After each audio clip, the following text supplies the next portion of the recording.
Привет, друзья! Сегодня буду готовить безумно очень вкусные пирожки с капустой. Рецепт этот отличается от других тем, что готовится он очень просто и быстро. И главное, он очень экономный. Но сначала мы приготовим начинку. Для этого мне потребуется, еще момент, друзья. Поскольку я и моя семья, мы очень любим пирожки, поэтому я рецептуру увеличила вдвое. Но внизу под видео я напишу рецепт, какой готовила я на 24 пирожка. И также будет прописана рецептура на 12 пирожков. Итак, друзья, рецепт двойной у меня сегодня на 24 пирожка. Для этого мне потребуется килограмм капусты, 2 морковки средних, потом 2 больших луковицы или 3 средних, 2 столовые ложки томатной пасты, соль, перец по вкусу и растительное масло для жарки. Также нам потребуется, это по желанию, 40 грамм сливочного масла. Естественно, если вы будете готовить в 2 раза меньше, тогда вам потребуется 20 грамм сливочного масла. Капусту я уже нарезала, нашинковала, морковь я почистила, лук почистила. Сейчас что я буду делать? Я сейчас буду нарезать лук. Лук для жарки нарезаю кубиками.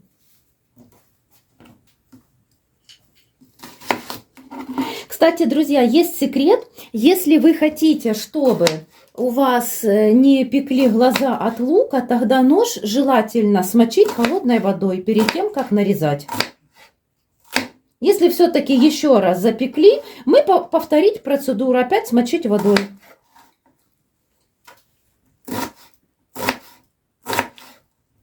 В общем, друзья, в начинке все просто. Лук нарезаем кубиками. Итак, лук я нарезала, отправляю на сковороду обжариваться. Наливаю немного, примерно 2-3 чайных ложки растительного масла на сковороду.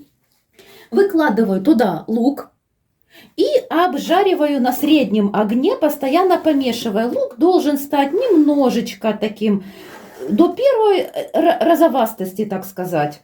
Пока обжаривается лук, я буду натирать на среднюю терку морковь. Терка. Морковь натираем. Натирать можно как на большую, так и на среднюю терку. Кстати, друзья, пока натираю, еще хочу сказать, у меня просто капусты получается много, мне просто негде ее замочить. И буду я ее просто обжаривать сразу. Ну, лучше капусточку сначала, прежде чем ее обжаривать, залить кипятком. И залить и буквально полминуты, минуту продержать. А потом хорошо слить. Она станет мягче и жариться будет быстрее.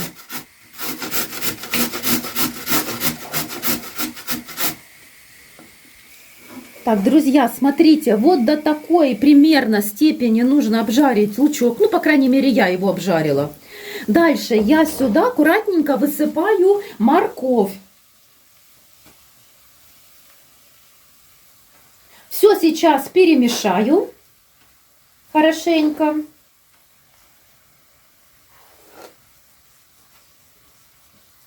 И теперь сюда же высыпаю капусту. Аккуратно. Все перемешаю и буду обжаривать на медленном огне практически до готовности. Капусточку добавила. Сейчас поставлю на огонь и буду аккуратненько все вмешивать, пока она не станет немножечко мягкой. Пока тушится капуста, друзья, я сделала такой момент. 1 столовую ложку воды налила в емкость и я туда добавлю томатную пасту, чтобы ее развести. Буквально 1 столовую ложку. Этого хватит. Когда капуста 2-3 минуты обжарится, я накрываю крышкой и на среднем огне обжариваю, протушиваю ее под крышкой еще 5 минут. В капусту выливаю томатную пасту и добавляю соли и перца по вкусу.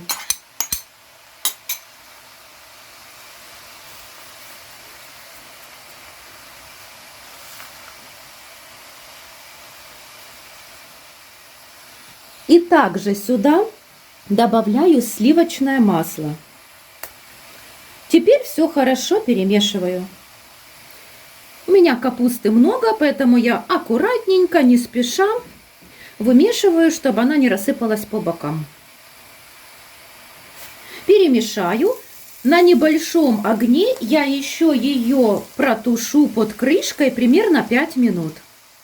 А сейчас я приготовлю тесто. Особенность этого рецепта заключается в том, что оно готовится максимально просто, быстро, но очень-очень долго не черствеет. Итак, напоминаю, все продукты у меня увеличены в 2 раза. Для этого рецепта мне потребуется 200 мл молока, 200 мл воды, у меня одинаковые пропорции. И вот здесь самый секрет, друзья мои. Воду я беру сильно газированную, можно или моршинскую, или любую, которая сильно газирована. И я ее не открывала, открою уже, когда буду прям ее использовать, чтобы не выходили газы с нее.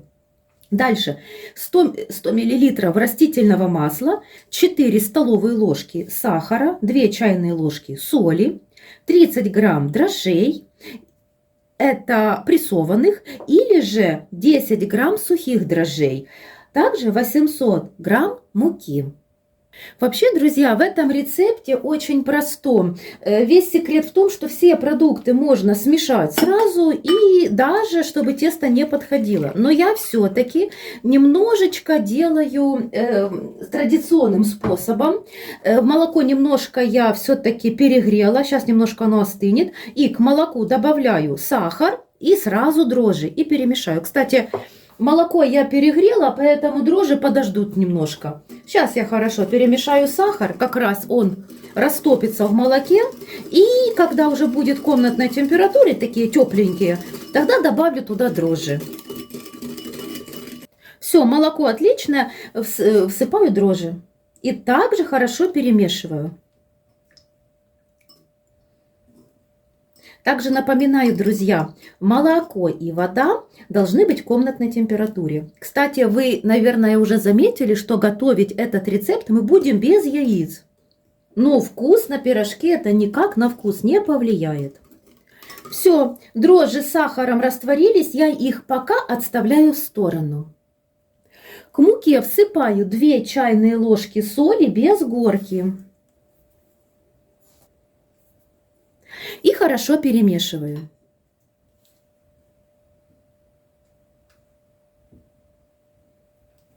После этого делаю в муке углубление.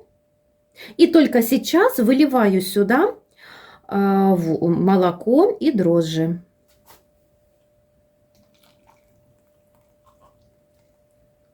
И перемешиваю все до кашицы.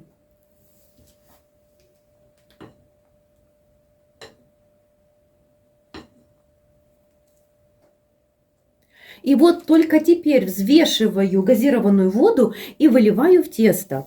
И снова перемешиваю до кашицы. Кстати, вода, растительное масло должны быть комнатной температуры. А молоко у меня подогрелось где-то до температуры 30-40 градусов. И теперь только добавляю растительное масло.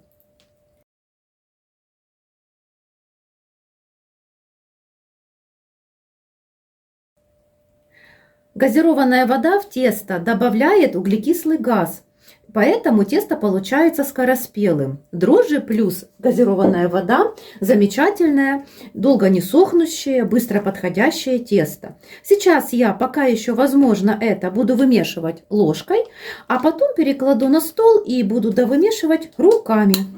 Вымешивать мне рукой в миске уже очень тяжело, я перекладываю тесто на стол. Кстати, не торопитесь брать всю муку, возьмите на 50 грамм меньше.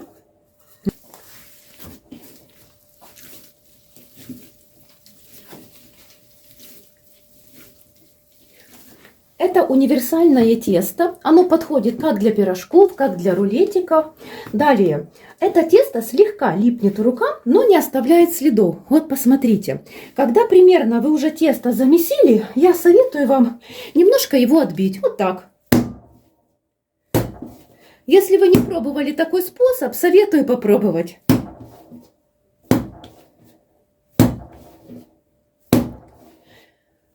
Отбивайте недолго, не более 2 минут.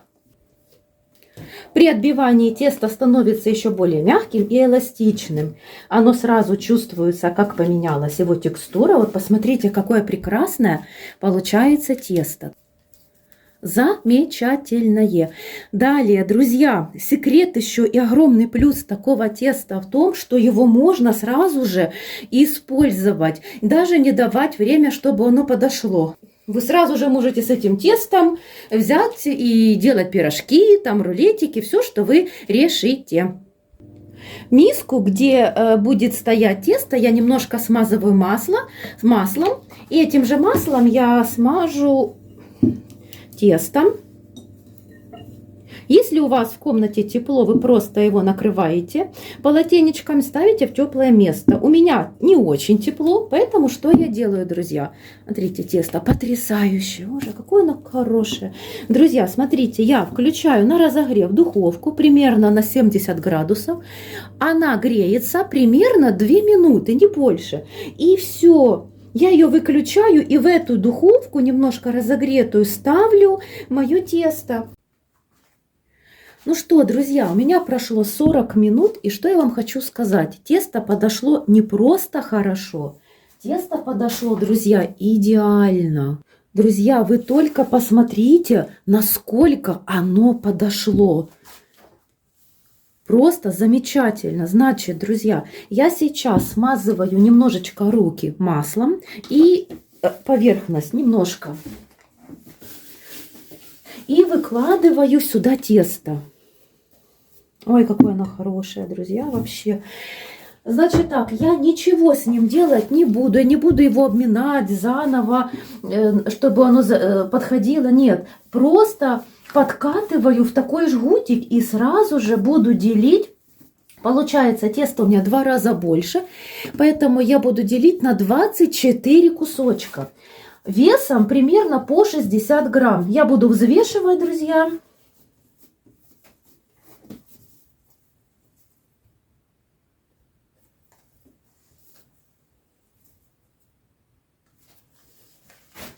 Каждый кусочек подкатываю в шарик. Немножечко сжимаю в руку. Подкатываю. Я вот люблю вот так вот делать. Собирать все в одну точечку, чтобы красивый верх был. Еще немножечко подкатываю и вот так вот ложу, друзья. И так все собираю в шарики, все кусочки. У меня вышло 24 кусочка. Вот, еще красивее. Чтобы они все были красивые. Так делаю с каждым, поступаю с каждым кусочком. Кусочки смазываю растительным маслом, накрою сейчас полотенцем и дам постоять примерно 10 минут. Тесто еще немножко подойдет, клейковина расслабится, и пирожки можно будет лепить намного легче.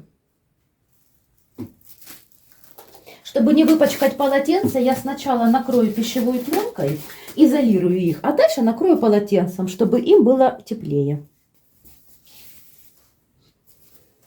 У меня прошло 10 минут, я убираю полотенце и буду по одному раскатывать пирожки. Я открываю первый ряд пирожков, чтобы те также оставались, и буду раскатывать. Посмотрите, они уже подошли, очень хорошо подошли, красота просто. При необходимости, чтобы не прилипало тесто к скалке, можно еще немножко смазать растительным маслом. И переворачиваю гладкой стороной вниз. Это будет лицо пирожка. Я буду раскатывать немного, сразу где-то примерно по 3-4 пирожка. Переворачиваю.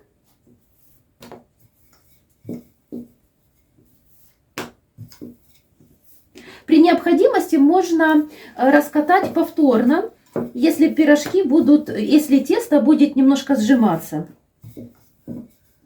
При повторной раскатке переворачивать тесто уже не нужно. Можно или скалкой, или можно вот так вот пальчиками, как я. И выкладываю начинку.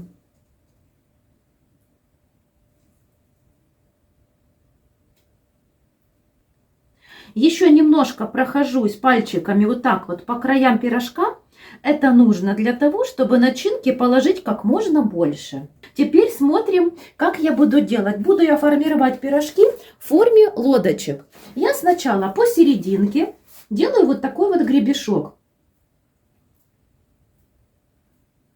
Хорошо защипываю пирожок. Далее иду вниз. И теперь смотрите, друзья. Я беру вот эти вот кончики и подтягиваю вверх с одной стороны и с другой. Вот так вот. То есть у меня получается вот такой пирожок. Дальше это еще не все. Подтянула кончики. И смотрите, друзья, вот так вот ложу их на бочок. И переворачиваю. У нас получается очень красивый, аккуратный пирожок. Таким способом делаю все остальные. Подтягиваю. Гребешок. Опускаюсь к низу. Поднимаю снизу. И все защипываю кверху. И поворачиваю на бок. И у нас вышел красивый пирожок. Так, друзья, первые пирожки я сделала. Оставлю их на 10 минут, чтобы они подошли. А в это время я сейчас перемну вот эти вот кусочки, чтобы они не перекисали. Эти пирожки, друзья, поднимаются очень быстро. Для смазки я буду использовать одно яйцо. Кстати, друзья, нужно еще разогреть примерно 20 грамм сливочного масла в микроволновой печи, чтобы оно такое жиденькое было. Так, яйцо я взбила и сейчас смажу верх пирожков. А перед тем, как смазать пирожки, поверхность пирожков яйцом, я включила духовой шкаф на разогрев до температуры 200 градусов. Когда я буду выпекать, я сделаю температуру примерно 190 градусов. Пирожки еще должны немножко поверхность их подсохнуть. Только тогда будет яркая, красивая корочка. Хорошо со всех сторон смазываем взбитым яйцом. Также, друзья, можно взять один желток и примерно 2 чайные ложки воды. Пока первые пирожки подходят, я бегом раскатываю вторые.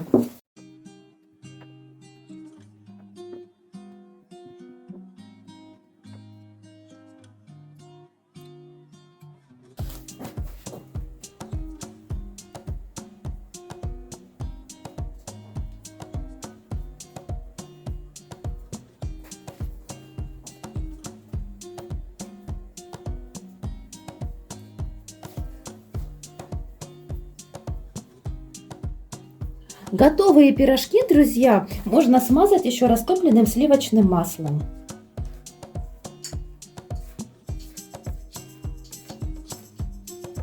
Осталось только подождать, пока они остынут, и я покажу вам, какие они в серединке. Я надеюсь, вам рецепт понравился. Напишите, пожалуйста, в комментариях, что вы думаете по поводу этого рецепта.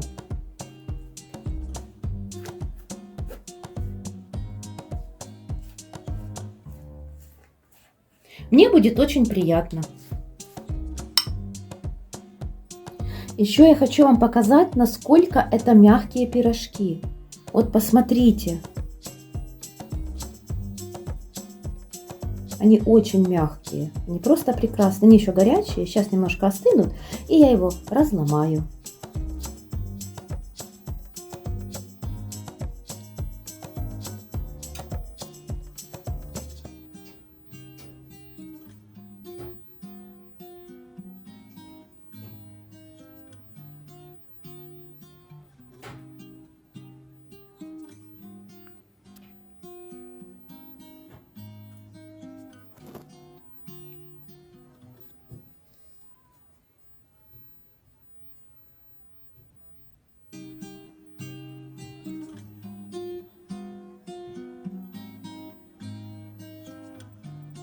И посмотрим, какой же пирожок в разломе. Посмотрите, друзья, какая красота. Пирожок очень замечательный. очень мягкий и вкусный.